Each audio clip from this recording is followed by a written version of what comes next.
Movie के start होते ही हमें दो आदमी दिखाए जाते हैं जो कि एक डेजर्ट से जा रहे थे, लेकिन तभी उनमें से एक आदमी वहां की जमीन खोदने लगता है। तब उनमें से दूसरा आदमी उस खोदी हुई जमीन में एक बॉक्स रख देता है। अब जिस आदमी ने जमीन खोदी होती है वो दूसरे आदमी से पूछता है कि आखिर हम इस बॉक्स को यहाँ पर क्यों दफना रहे हैं, जिस पर वो आदमी जवाब देता है क्योंकि ये एक मिस्टीरियस बॉक्स है, कोई आम बॉक्स नहीं है। ये बॉक्स पहले भी ढूंढा गया था और अब दोबारा कोई इसे यहाँ पर ढूंढने आएगा।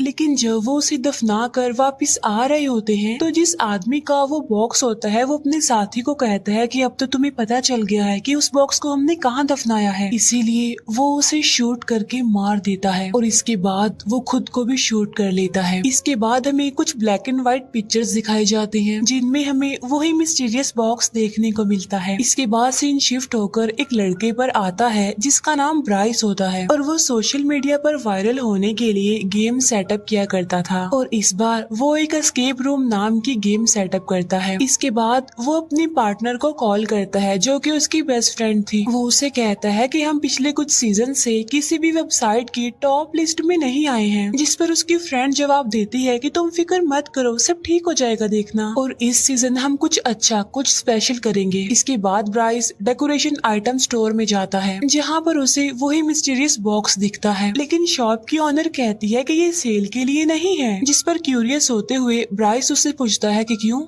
क्या है इसमें ऐसा, जिस पर वो लेडी उसे बताती है क्योंकि इसमें शैतान को कैद किया जाता है। तब ये सुनकर ब्राइस को एक आइडिया आता है कि मैं इस बॉक्स को अपने एस्केप रूम में रखूंगा। इसीलिए जब शॉप की ऑनर किसी काम के लिए जाती है तो पीछे से ब्राइस चुपके से उस बॉक्स को लेकर और कुछ पैसे वहाँ पर छोड़कर वहाँ से चला जाता है। इसके बाद हमें एक कपल दिखाया जाता है जो कि दोनों ब्राइस के फ्रेंड होते हैं और ये दोनों ब्राइस के एस्केप रूम में जाने वाले थे। इसके बाद हमें एक और कपल दिखाया जाता है और ये दोनों भी ब्राइस के फ्रेंड थे और इनमें लड़की का नाम जेस था। और तभी उसके पास उसके दूसरे फ्रेंड की कॉल आती है जो उससे पूछता है कि तुम कितनी देर तक निकलोगे, जिस पर वो कहता है कि थोड़ी देर में। इसके बाद वो सारे लोग ब्राइस की लोकेशन पर चले जाते हैं जहाँ पर ब्राइस उन सबको वेलकम कहता है। तभी ब्राइस की फ्रेंड इस गेम के किलर के पास जाती है और उससे कहती है कि सब लोग आ गए हैं तो तुम जल्दी से रूम में जाकर छुप जाओ। इसके बाद ब्राइस सबको गेम के रूल बताता है कि तुम एक रूम में लॉक्ड हो जाओगे और तुम्हें उस रूम में कुछ क्लू ढूंढने हैं जिनकी मदद से तुम दरवाजा खोलोगे और वहाँ से एस्केप करोगे। लेकिन हाँ, एस्केप करने के लिए तुम्हारे पास सिर्फ 55 मिनट होंगे और वो रूम पूरी तरह पजल से क्लू से भरा हुआ है और तुमने उन पजल्स को सॉल्व करना है तभी तुम बाहर आ सकोगे। और चाहे तुम जितना मर्जी चिल्लाओगे उस रूम में लेकिन आवाज बाहर नहीं आएगी। वो ये भी बताता है कि उस रूम में मोबाइल फोन्स नहीं है और वहाँ पर नेटवर्क भी नहीं आते। ब्राइस अब उनके फेस को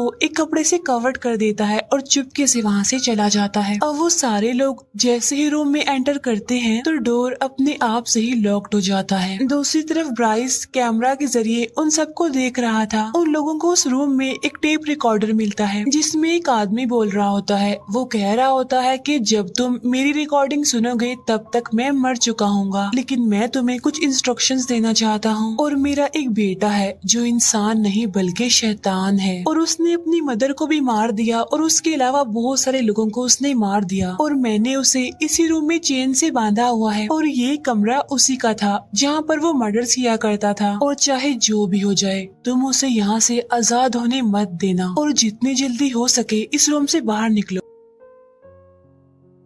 अब क्योंकि वो लोग गेम खेल रहे थे इसीलिए उन्हें ये सारी बातें गेम का ही एक हिस्सा लगती है, मजाक समझते हैं वो इसे। अब वो लोग वहाँ पर क्लूज और पजल्स ढूंढने लगते हैं कि तभी उन्हें उस टेप रिकॉर्डर वाले आदमी का बेटा दिखाई देता है जो कि वहीं पर चेन से बंधा हुआ था। तब वो सारे लोग इसे गेम का पार्ट समझकर उस पर हंसने लगते हैं। इसके बाद ब्राइस के एक फ्रेंड को वहाँ पर वही मिस्टीरियस बॉक्स दिखता है और बगैर सोचे समझे वो उस बॉक्स को खोल देता है, लेकिन उस बॉक्स में कुछ नहीं था, यानी वो खाली था। और जब ब्राइस का फ्रेंड वहाँ से चला जाता है तो उसी मिस्टीरियस बॉक्स में से एक ब्लैक कलर का साया निकलता है जो कि उस रिकॉर्डिंग वाले आदमी के बेटे के अंदर चला जाता है, लेकिन किसी का भी ध्यान उस तरफ नहीं जाता। और अब हम उस आदमी के बेटे को बॉक्समैन कहेंगे। लेकिन तभी उन्हें एक कबर्ड दिखाई देता है जिस पर लॉक लगा हुआ था और उस लॉक पर कुछ कोड नंबर थे और वो number red, green and blue colour में थे। तभी ब्राइस की फीमेल फ्रेंड को एक इरेजर सीजर मिलती है जिस पर DER लिखा हुआ था। फिर जब वो लड़की आगे बढ़ती है तो उसे वहाँ पर एक रस्सी दिखाई देती है और जब वो उस रस्सी को खींचती है तो तभी अचानक से उस टेप रिकॉर्डर वाले आदमी की डेड बॉडी वहाँ पर लटक जाती है, जिस पर पहले तो वो लोग घबरा जाते हैं लेकिन फिर वो इसे भी सीरियस नहीं लेते, वो इसे भी मजाक ही समझते हैं। फिर ब्राइस के फ्रेंड को कप के नीचे से 2 कॉइन मिलते हैं जिन्हें वो क्लू समझकर अपने पास रख लेता है। उधर दूसरी तरफ ब्राइस के ऑफिस के सिग्नल्स अचानक से चले जाते हैं जिससे उसे समझ नहीं आती कि आखिर ऐसा क्यों हो गया। बॉक्समैन जो कि चेन से बंधा हुआ था वो अपनी जगह से थोड़ा सा आगे आ गया था, जिस पर उन्हें अब थोड़ा थोड़ा शक होने लगा था, जिस पर वो समझते हैं कि शायद बॉक्समैन की चेन 5 मिनट के बाद थोड़ा थोड़ा खुलती रहती है ताकि वो आहिस्ता आहिस्ता करके आगे आ सके। अब ब्राइस के फ्रेंड को बुक शेल्फ में से 5 रेड, 3 ग्रीन और 4 ब्लू कलर की बुक्स दिखती हैं, जिससे वो समझ जाता है कि वो लॉक जो कबर्ड से लगा हुआ है वो इन्हीं 3 कोड्स के कॉम्बिनेशन से खुल जाएगा, यानी 5, 3 एंड 4। और जब वो इसे अप्लाई करते हैं तो होता भी ऐसे ही है। वो नंबर एंटर करने पर कबर्ड का एक दरवाजा खुल जाता है जिसमें से उन लोगों को एक चाबी मिलती है और वो चाबी वहीं पर रखे हुए एक सूटकेस की थी और अब वो उस चाबी की मदद से उस सूटकेस को भी खोलने में कामयाब हो जाते हैं, जिसमें से उन्हें एक सीजर मिलती है और अब उनके पास सिर्फ 37 मिनट्स रह गए थे। फिर ब्राइस का मेल फ्रेंड उस कैंची को लेकर बॉक्समैन के पास जाता है जहाँ पर उसे एक कार्डबोर्ड बॉक्स मिलता है और तब वो उस कैंची से उस बॉक्स को काट देता है जिसमें से उसे एक ड्रॉ का हैंडल मिलता है जिसे वो अपने दूसरे मेल फ्रेंड को दे देता है। लेकिन तभी बॉक्समैन उस कैंची को लेकर ब्राइस के फ्रेंड को मार देता है और बार बार वो उसे उस कैंची से स्टैब करता है जिसकी वजह से ब्राइस का फ्रेंड वहीं पर मर जाता है। अब ये सब देखकर उसके फ्रेंड्स काफी डर जाते हैं, इसीलिए वो दरवाजे को पीटते हुए चिल्लाने लगते हैं लेकिन उनकी आवाज कोई नहीं सुन पाता। इसके बाद हमें ब्राइस दिखाया जाता है जो कि टेरिस पर खड़ा हुआ था। तभी उसके पास उसकी पार्टनर आती है जो उससे पूछती है कि तुम यहाँ पर क्यों खड़े हुए हो, जिस पर ब्राइस कहता है कि मैं परेशान हूँ क्योंकि मेरे कैमरे के सिग्नल्स चले गए हैं, जिस पर उसकी पार्टनर उसे कहती है कि तुम्हें गेम को बंद कर देना चाहिए। लेकिन ब्राइस ऐसा करने से इनकार कर देता है क्योंकि अगर वो ऐसा करेगा तो उनका गेम खराब हो जाएगा, जिसकी वजह से पब्लिक उनके एस्केप रूम को बेकार ही रिव्यूज देगी। उस रूम में ब्राइस के सारे फ्रेंड्स काफी डरे होते हैं, काफी घबराए होते हैं। वो बॉक्समैन पर चीजें उठाकर मारते हैं लेकिन उसे इसका कोई असर नहीं होता। ब्राइस का फ्रेंड जेस की बैग से मोबाइल निकाल कर पुलिस को कॉल करने की कोशिश करता है। अब जाहिर सी बात है वहाँ पर नेटवर्क नहीं आ रहा था। अब जैसे जैसे टाइम गुजरता जा रहा था बॉक्समैन अपनी चेन से खुलते खुलते आगे आ रहा था, यानी उन लोगों के करीब आता जा रहा था। ब्राइस का फ्रेंड कहता है कि हमें गेम को कंप्लीट करना होगा वरना ये तो हमें भी मार देगा। तभी उसकी नजर एक ड्रॉल पर पड़ती है जिसका हैंडल गायब था और वो उस हैंडल को वहाँ पर फिक्स करते हैं जो कि उन्हें कार्डबोर्ड में से मिला था और ऐसा करते ही वो ड्रॉ खुल जाता है जिसमें से एक छोटा सा बॉक्स निकलता है जिसमें उन्होंने 4 कॉइन डालने हैं। उसके बाद उन्हें एक चाबी मिलेगी। अब 2 कॉइन तो उनके पास थे जो कि उन्हें पहले मिले थे, लेकिन अब 2 कॉइन ढूंढने होंगे और तभी उन्हें दीवार पर लगी 2 पेंटिंग्स अजीब लगने लगती हैं और जब वो उसे चेक कर ही रहे होते हैं तो ब्राइस की फीमेल फ्रेंड को लग रहा था कि उसका वो फ्रेंड अभी भी जिंदा है जिसे उस बॉक्समैन ने कैंची से मारा था, इसीलिए वो उसके पास जाने लगती है और अब उन लोगों के पास सिर्फ 25 मिनट रह गए थे और इसके बाद बॉक्समैन आगे आता है और वो ब्राइस की फीमेल फ्रेंड के सर में भी कैंची घुसा कर उसे मार देता है। अब ये देखकर जेस और उसका फ्रेंड और ज्यादा घबरा जाते हैं और काफी डर भी जाते हैं, इसीलिए वो दोबारा से गेम में लग जाते हैं। पेंटिंग को गौर से देखने पर उन्हें बहुत सारे ट्रायंगल्स उस पर दिखते हैं जिनमें से 2 ट्रायंगल्स तो बटन थे, इसीलिए वो साथ वाली पेंटिंग पर बटन के ऑर्डर्स को प्रेस करते हैं जिससे वो पेंटिंग ओपन हो जाती है और वहाँ से उन्हें 2 कॉइन मिल जाते हैं। अब वो उन दोनों कॉइन्स को बॉक्स में डाल देते हैं और जो 2 कॉइन उन्हें पहले मिले थे वो तो उस बॉक्समैन के पास थे। तब ये देखकर वो काफी डर जाते हैं। ब्राइस के फ्रेंड को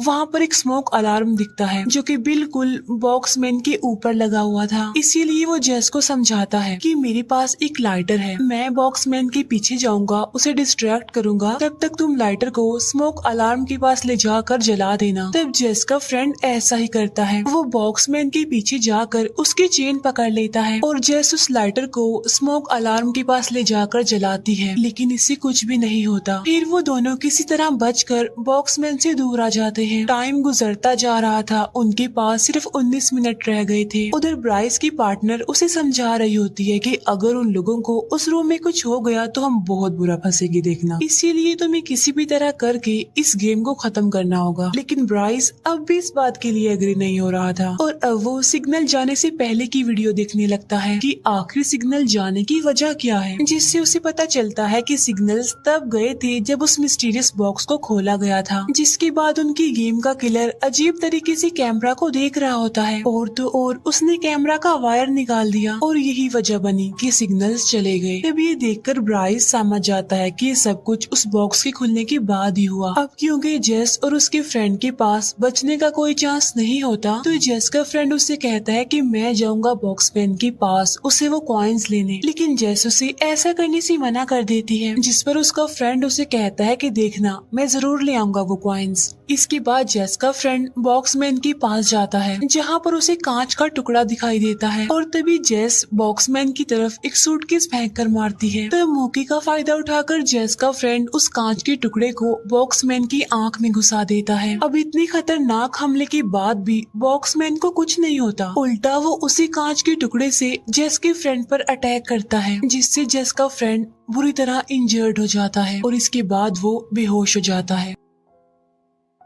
अब इसके बाद बॉक्समैन जेस की तरफ बढ़ता है और उसे बगैर कुछ कहे वो दोनों कॉइन्स दे देता है और तब जेस उन दोनों सिक्कों को उसी बॉक्स में डाल देती है, जिसके अंदर से उसे एक चाबी मिलती है और वो उस चाबी से कबर्ड का दूसरा दरवाजा खोलती है, जिसके अंदर से उसे एक हुक मिलता है। वो उस हुक को लेकर वहीं पर पड़े एक बॉक्स में डालकर घुमाती है, जिसमें से एक जोकर बाहर आता है और उसके हाथ में एक नोट था और उस नोट में UN लिखा हुआ था। अब मुसीबत बढ़ती जा रही थी क्योंकि सिर्फ 10 मिनट रह गए थे। फिर ब्राइस एस्केप रूम का दरवाजा खोलकर अंदर चला जाता है, लेकिन बॉक्समैन उसे बाहर की तरफ धक्का देता है और फिर से दरवाजा बंद कर लेता है। तब ब्राइस की चाबियां अंदर ही गिर जाती हैं। ब्राइस जल्दी से अपने पार्टनर को पुलिस को कॉल करने के लिए कहता है। एस्केप रूम में बॉक्समैन ब्राइस की चाबियों को लेकर एक कॉर्नर में फेंक देता है और अब सिर्फ 5 मिनट रह गए थे और देखते ही देखते बॉक्समैन खुलता जा रहा था और जेस के और करीब आता जा रहा था। अब जेस फिर से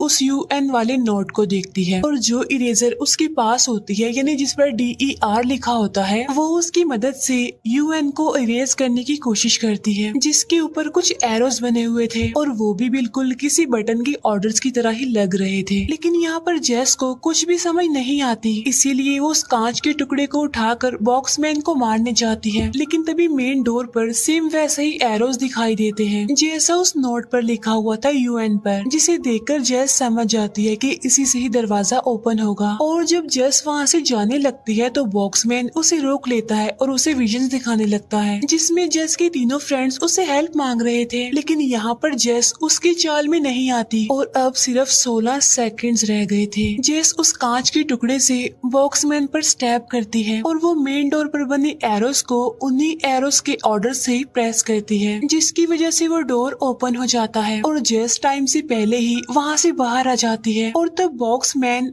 जेस के लिए क्लैपिंग करने लगता है, शायद इसलिए कि वो इस गेम की सर्वाइवर थी। इसके बाद जेस वहाँ से भाग जाती है। इतनी ही देर में वहाँ पर पुलिस भी आ जाती है, जो कि एस्केप रूम में जाती है, जहाँ पर बॉक्समैन पुलिस पर भी अटैक करने ही वाला होता है कि तभी पुलिस उसे ही शूट कर देती है और यहाँ पर बॉक्समैन का खेल खत्म हो जाता है। उसके मरते ही वो काला साया उसके अंदर से निकल जाता है। इसके बाद जेस एक एम्बुलेंस के पास खड़ी हुई थी, क्योंकि उसके फ्रेंड को हॉस्पिटल लेकर जाया जा रहा था, वो इंजर्ड था काफी। और वहीं पर ब्राइस भी खड़ा हुआ था, जो जेस को देखकर क्रीपी सी स्माइल पास कर रहा था। ऐसा लग रहा था कि वो काला साया अब उसके अंदर आ गया हो। तब ब्राइस अजीब तरह से रिएक्ट करते हुए वहाँ से दूर चला जाता है। इसके बाद ब्राइस की पार्टनर उस बॉक्स को उसी शॉप पर लेकर जाती है उसे वापस करने के लिए, और वो शॉप की ओनर को बताती है कि मैं ब्राइस के साथ रहती थी, लेकिन अचानक से वो एक दिन गायब हो गया। जिस पर शॉप की ओनर कहती है कि मैंने उस दिन उसे समझाने की कोशिश भी की थी कि ये एक खतरनाक खतरनाक और मिस्टीरियस बॉक्स है, लेकिन उसने मेरी बात का यकीन नहीं किया और वो इसे कोई टॉय समझकर ले गया। तब शॉप की ओनर ब्राइस की पार्टनर से पूछती है कि क्या तुमने इस बॉक्स को देखा था खुलते हुए, जिस पर ब्राइस की फ्रेंड कहती है कि हाँ देखा था, जिस पर वो शॉप की ओनर कहती है कि